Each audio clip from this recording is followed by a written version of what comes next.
I didn't sign up for this. That's all her text said. 5 words, sharp as a razor, balanced above a screenshot of our drained joint account like a judge's gavel poised in the air. My name is Logan Pierce. I was 32, head mechanic at Wilson's Auto on the east side of Spokane, and 4 hours earlier I'd sat under fluorescent lights while an oncologist with gentle eyes explained lymphomas and treatment plans and survival curves, sketched circles on a clipboard, and said stage 2 in the voice you use to carry something fragile across a room. Treatable, a road ahead. Chemo, nausea, fatigue, an army of needles. I nodded the way you do when you're trying not to float out of your own body. I called Vanessa from the clinic parking lot, the steering wheel digging into my palms like I needed its pressure to keep from flying apart. Come home. We need to talk. She said she had errands, wouldn't be long, the same breezy tone she used when we were late to a movie. When I walked into the house, half the closet yawned at me, empty hangers clacking against each other like teeth. Her roller bag was gone. The wedding photo that lived on her nightstand, Vanessa in lace and light, me in a suit I could afford, missing, a ghost shape on the table where the frame had kept the wood from fading. Then the text arrived, and the screenshot. $38,000 evaporated into an account with only her name on it. 5 years of careful saving. I stared at the screen until all the numbers blurred. I typed take care, put the phone face down, opened a beer I didn't taste, and sat on the back deck while the evening took the sky apart piece by piece and stitched it back together in red. I didn't throw anything, didn't howl. I just anchored myself to the chair and listened to the neighborhood, a dog 2 houses over, a lawn mower down the block, the faint hiss of traffic. The cancer I could face. The betrayal, there aren't instructions for that. Tim from next door leaned his elbows on the fence long enough to read the answer on my face. Everything all right, man? Lisa said she saw Vanessa pull out like she was late to outrun the law. Got some medical news, I said. She didn't take it well. Tim blinked, measuring which questions were helpful and which ones got in the way. Say the word if you need anything. Lisa's always looking for an excuse to overfeed somebody. Tell her thanks. When he wandered back to his yard, I went inside and pulled a fat manila folder from the drawer where I kept instruction manuals and spare fuses. My Uncle Brian had given it to me a month earlier, back when precaution still meant theoretical. Brian retired from estate planning last year, but can't help himself. He still deals in paper and signatures the way some men can't stop gambling. When my grandfather passed in February and left me a patch of pine and rock up near Colville, Brian shepherded the deed across the right desks. Everybody needs their mess in order, he'd told me on his porch, coffee steaming in the cold. Especially married people. Protect each other. I'd taken him seriously. Updated my will. Drew up, but never filed a co-title for the '69 Mustang I rebuilt in my garage with a radio and a space heater for company. Opened a small account at a different bank to catch the land sale money when it came in. All of it felt like you reinforce a bridge you intend to share. I called Brian and said, remember when you told me to set up protections? I need to rewrite the book. He went quiet long enough for me to hear him move to another room and shut a door. Tell me what happened. I'll bring everything over. Before all this, Vanessa and I met at Drew's wedding on a blustery spring day when the rental tent slapped against poles and kept trying to fly. She was a paralegal at a mid-sized downtown firm, sharp and fast with a laugh that made you want to say something funny just to hear it again. We were inseparable 6 weeks later, sharing an apartment by Christmas, married the next, and proud to close on a tired little house on a street where crabapple trees dropped pink confetti on the pavement every May. I spent weekends under cabinets and behind drywall, coaxing old copper to behave, sanding hardwood until it remembered it was beautiful. Vanessa painted and staged and wrote captions for before and after pictures like we were on a show and the audience was rooting for us. We're a renovation success story, she'd beam, and she wasn't wrong. But 2 backgrounds met in that house. Mine, Mom a high school English teacher who couponed like a general, Dad gone when I was 13, and a stack of utility bills in his place. Hers, parents who believed problems were simply misfiled invoices. They paid for her college, traded her cars every 50,000 miles, gifted a chunk of our down payment as though generosity arrived stamped and notarized. They never understood why their daughter married a guy with grease under his nails. Her dad, Grant, a corporate attorney with cufflinks and a smirk he wore like a second tie, always introduced me with, "This is Vanessa's husband," as if my name might stain the rugs. The crack started long before the diagnosis. I can admit that now. Vanessa began to talk about Seattle, about bigger lives and real opportunities. I argued with facts. My job was solid. Our friends were here. The house was almost ours, and she argued with absence. She stopped lingering at the table after dinner. She added names to her calendar I never heard out loud. Little comments began to itch. "Don't you want to do something more than fix cars?" Tara's husband made partner last month. They're looking at a place in Sun Valley. Sometimes I wonder, if I'd taken that job in Chicago, if everything would feel more. She'd leave that last word in the air, and I'd fill it with possibilities I couldn't afford. One Saturday, I found a glossy brochure for a luxury apartment building in Seattle in the side pocket of her tote. I set it back exactly where I found it and called Brian the next day to tighten the paperwork around our lives, not because I didn't trust her, but because I'd been taught to have a plan when storms show up without calling ahead. Then came what I thought was a stubborn cold, the swelling I blamed on chewing gum, the blood work, the biopsy, and a day so gray it felt orchestrated. The night before my official diagnosis, we ate leftovers and talked about nothing in particular. She described a coworker's promotion like she was narrating a timeline for the life she should have had. "You okay?" she asked finally, distractedly, eyes already sliding to her phone. "Yeah, I lied. Just tired." That should have been the moment I knew I'd be driving this road alone. 3 days after she left, I sat in a recliner in an infusion suite with warm blankets layered across my legs and a nurse named Julia who told me what to expect in a voice that sounded like it had seen everything and still believed people came out the other side. "You have someone waiting?" she asked, scanning my chart. "Took an Uber," I said. "My wife's not around." Her mouth pressed into something that could have been sympathy or anger on my behalf. "First one's the worst," she said, and taped the line to my arm with fierce gentleness. I went home and found a casserole on my porch with a note in Lisa's handwriting, "Made too much.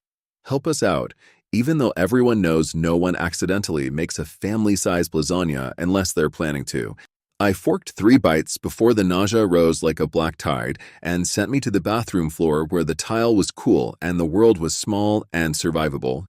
When my body emptied itself of everything except trembling, I lay on the bath mat and said my mother's phrases into the empty house. "You can do hard things. Nothing changes until something changes. Breathe." That night, I called my sister, Ellie, in Portland and told her the whole story like I was reading somebody else's biography. The cancer, the suitcase, the money, the text. She swore the way only a kindergarten teacher raised by our mother can swear, like each curse had to follow grammar rules. "I'm coming up," she said. "Tomorrow."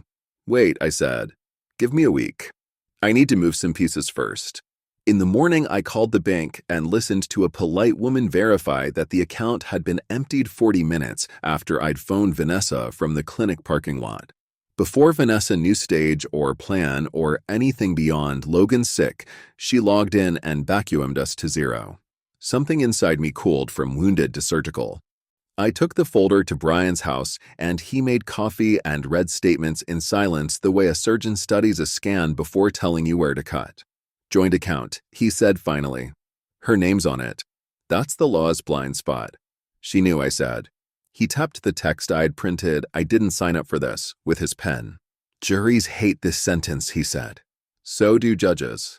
So do uncles." We spent 3 hours drawing a map. The Mustang co-title had never been filed. We left it that way. We documented the land, the 401k I still had from a job I quit at 24, the safe deposit box at Columbia State with the house deed and the Mustang title and my grandfather's will, the tiny account at the second bank. He listed the dates of my appointments and printed my diagnostic letter. We kept everything neat, labeled, chronological. When I left, my phone buzzed with an email from Vanessa's cousin, Megan, a social worker with sharp instincts and a softer heart than her family deserved. I heard what happened. I don't know why Vanessa is doing this. She told everyone you have cancer and she couldn't handle it. My parents are furious with her. I am too. If you need a witness to confirm she knew when she took the money, I'll do it. I sat in my truck with the engine off and read her message 3 times until the words stopped double. I typed back, "Thank you. That helps more than you know." 2 weeks into treatment, the first letter from Vanessa's new lawyer showed up with a return address high enough up the hill to look down on the rest of us. Irreconcilable differences, it said with the oily politeness of someone who bills in 6-minute increments.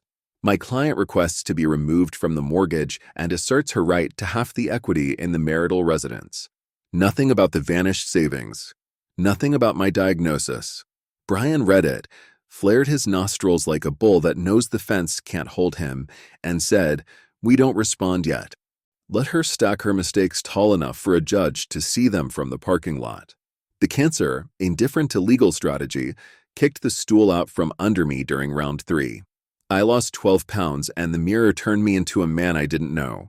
Ellie ignored my request for distance, arrived with a week's worth of groceries, antibacterial wipes, and a 2-page list taped to my fridge titled, "Things You Don't Have to Remember Because I Did."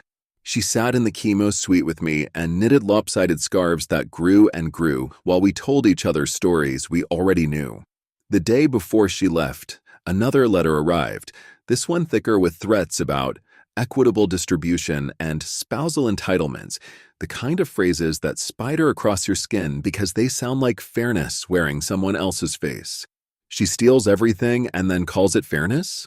Ellie said, slapping the letter like it might feel it. "We'll get there," I said, and meant it. The bank sent a certified letter the next week that taught me how far desperation will send a person sprinting. Vanessa had tried to remove my name from our joint credit cards without my signature and had been told politely to get lost. She'd also attempted to access our safe deposit box and had been denied because she couldn't produce the second key. My key was sitting in my pocket, warm with the heat of knowing I still had something she couldn't pry loose. "She's rattling every door," Brian said when I called. "Close the ones that open and seal the ones that don't."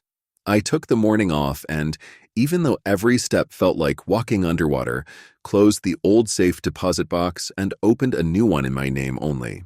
I visited the DMV and filed the Mustang paperwork exactly the way the original had been me, sole owner, because the co-title with her name had always been just a draft sitting in our kitchen drawer. That's when a text from a number I didn't recognize arrived. "You changed the Mustang title? That car is half mine. You put my name on it." I stared at the phone like maybe I could summon a ghost out of the screen to explain how she knew what I'd done before I'd even made it home. The only way she could have known that quickly was if someone was watching the database on her behalf, or if a bank clerk had casually mentioned something to the wrong person. "Grant has friends," Brian said when I explained it. "The kind who share gossip while calling it professional courtesy." "What do I do?" "What we always do with eavesdroppers," he said. "Feed them the wrong story and see where it shows up." I spent the next 48 hours setting bait. I called the realtor handling my grandfather's land and said loudly near my kitchen window that I was considering a cash buyer sale to pay off medical debts.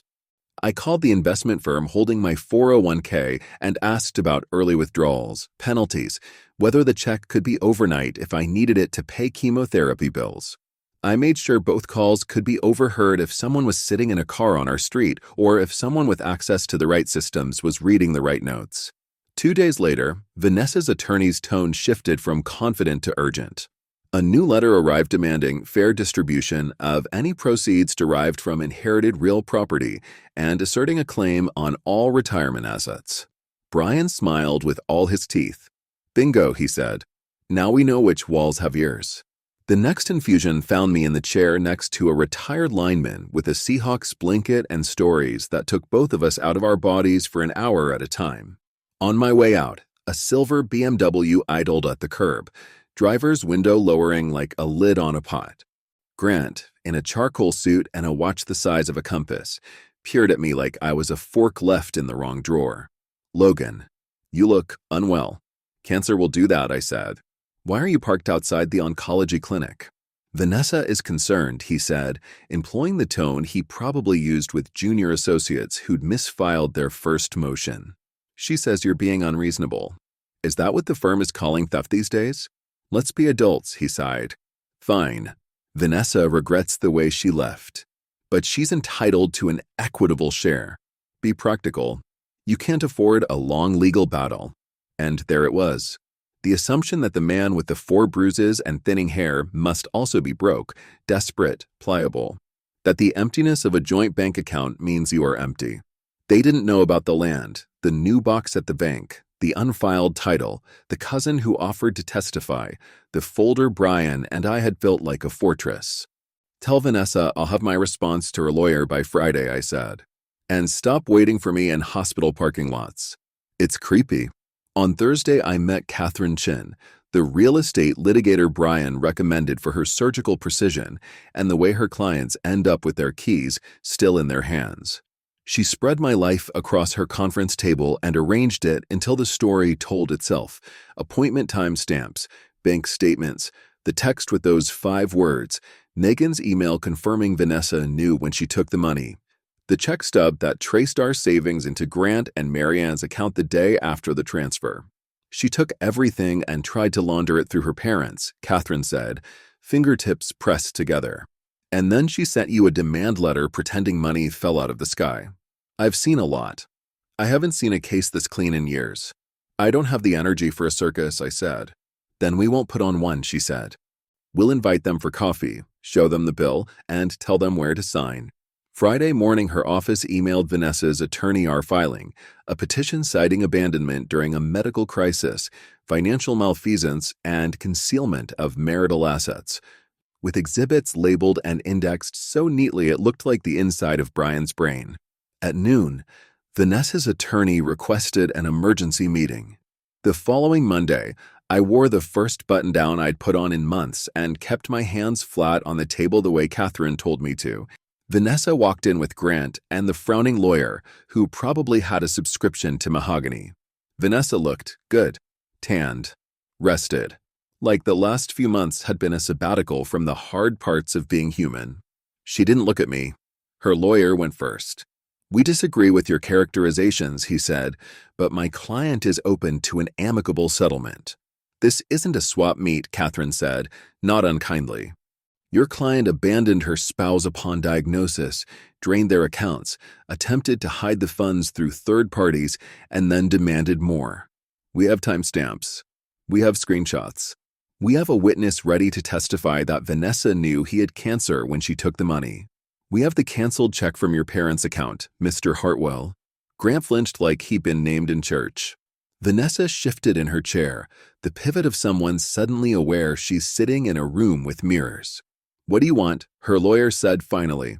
Full return of the $38,000 within 30 days, Catherine said. Relinquishment of any claim to the house, the Mustang, the inherited land, and his retirement accounts. You will also cover my client's legal fees. In exchange, we will not pursue criminal charges regarding the attempted concealment of marital assets or the transfer to Mr. and Mrs. Hartwell. Grant opened his mouth and closed it again. Vanessa's attorney asked for 48 hours and everyone stood up, pretending the table hadn't just rearranged their lives. In the hallway, Vanessa took a step in my direction, like she wanted to pull an old version of our marriage out of the air and wear it for 5 minutes. I turned away. Some doors you close because the house is on fire. 2 days later, Catherine called while I was halfway through a bowl of cereal that tasted like cardboard and victory. They accepted, she said. Funds in 30 days. Quick claim to the house recorded by end of week. We'll file the rest when the check clears. I sat back in my chair and stared at the ceiling, watching the cracks in the paint resolve into something that still held the roof up. The cashier's check arrived on the 30th day like a slow apology. I took it to the billing desk at the oncology clinic and Julia smiled at the amount and said, "Insurance finally came through?" I said something like that and felt the smallest part of myself lift out of the mud. The divorce papers arrived a week later. I signed with a steady hand. Catherine stamped and filed and nodded the way people do when the ship is back in water. Brian stood with me on the courthouse steps and squinted into the sun. Now you get to do the part one can't help with, he said. Live. The land sale closed for $65,000 and the title company put the money gently into the account Vanessa never knew about. I kept the Mustang because letting it go would have felt like handing over a decade of Saturdays. I fixed a leaky faucet in the kitchen and replaced the front porch light and realized I was repairing a house I didn't want anymore. Tim and Lisa helped me box my life, and we stacked the garage with rows of cardboard that smelled like dust and beginnings. 6 months to the day after I sat in that fluorescent office, my oncologist said, "Complete remission," and I stared at her like she'd mispronounced a dream. Not cured, that word doesn't belong to this disease, but this battle, for now, belonged to me. What happens now? I asked. Now you come see me every few months and you go make plans that don't start with if, she said. I walked out into a sky so blue it felt staged and called Ellie first and listened to her cry in monosyllables, then called Joel, who'd been trying to get me over to Missoula to work at his custom shop since before COVID. Got a bay with your name on it, he said. Actually has your name on it. I spray painted it on the floor to bully the universe. Give me 4 weeks, I said. I put the house on the market and it sold in 5 days to a young couple who said, "We love the way the light falls in the living room," and I told them which window sticks in the winter and which breaker box is temperamental when it rains. I bought a small cabin outside Missoula with a garage big enough for the Mustang and a window over the sink that frames mountains like a painting. On my last day in Spokane, Tim and Lisa hugged me in the driveway. Lisa pressed a casserole into my hands like a joke that had saved my life. "You doing okay, really?" Tim asked. I thought about the infusion room, the empty hangars, the hallway outside Catherine's office, Julia's hand on my arm. "I'm getting there," I said. The cabin smelled like pine and possibility. I built a workbench and hung my tools on pegboard and outlines like chalk bodies at a crime scene. Joel handed me keys on my first day and introduced me to the guys with a grin. "This is Logan. He can make an engine sing and a transmission apologize." I slept so hard the first week that my dreams felt like movies I sat through twice. 3 months into Montana, a text pinged from an unknown number. "I heard you're in remission," Vanessa wrote. "I'm glad you're okay. I think about you." I was scared and selfish. "I'm sorry." I stood in my kitchen and looked at the 4 words I'd sent her months ago. Actions have consequences, like they were written on the inside of the window. I typed, "I survived. Be well," and blocked the number. Megan emailed that night. For what it's worth, my aunt is furious at everyone but herself. They sold their lake cabin to cover the money. Vanessa moved into a place in Tacoma with a roommate half her age who films everything for views. "I'm sorry your pain was their lesson." I didn't reply. I didn't need to. Some circles close themselves. People love to say revenge is a dish, as if it can be wrapped up and served at a table where everyone claps. What I learned is that revenge, the useful kind, isn't fire. It's gravity. You step out of the way and let people meet the ground they've been pretending doesn't exist. I saw Vanessa once more by accident, a year later, when I went to Spokane for a follow-up and ducked into a grocery store for coffee and apples. She was in the checkout line 2 registers over, hair pulled up, a phone held like a shield. She glanced up, saw me, and her face cracked with a dozen unfamiliar emotions fighting to be chosen. I nodded once. She mouthed, "You look good," and I gave her the only gift I had left. I believed her and kept walking. In Missoula, the seasons make promises and keep them. The first autumn I lived there, the larches turned to gold and dropped needles like soft rain, and I learned the names of winds you can't see. I ran again, 2 miles at a time until my lungs remembered how to be mine. I took the Mustang onto empty roads and listened to the engine remind me that music isn't just something that comes from speakers. Joel and I stayed late in the shop some nights and fabricated a custom exhaust for a guy who wanted his car to sound like thunder warning the mountain it was coming. One snowy Sunday, I pulled a shoebox of photographs from a closet and sorted my life into stacks: childhood with bad haircuts and missing teeth, my mother on a porch step cradling a mug with both hands, me and Ellie in Halloween costumes our neighbors politely admired, Vanessa and me, early and earnest, smiling the way you do when you think smiles can keep the dark out. I kept a few. I threw away most. Not out of anger, but because my house was small and the future looked better without a crowd. Julia sent a card at Christmas with a bright red cardinal on it. "Your numbers look beautiful," she wrote. "We miss your smart mouth." I taped it to the fridge and read it on mornings. I needed a reminder that bodies can be terrible and miraculous at the same time. Ellie visited in spring and stood in my driveway admiring a sky so clean it looked like the first day of weather. "You know," she said, "Mom would have told you that you built a whole life out of duct tape and stubbornness." "Mom would have told me to put on a hat," I said, and we laughed like people who got to keep laughing.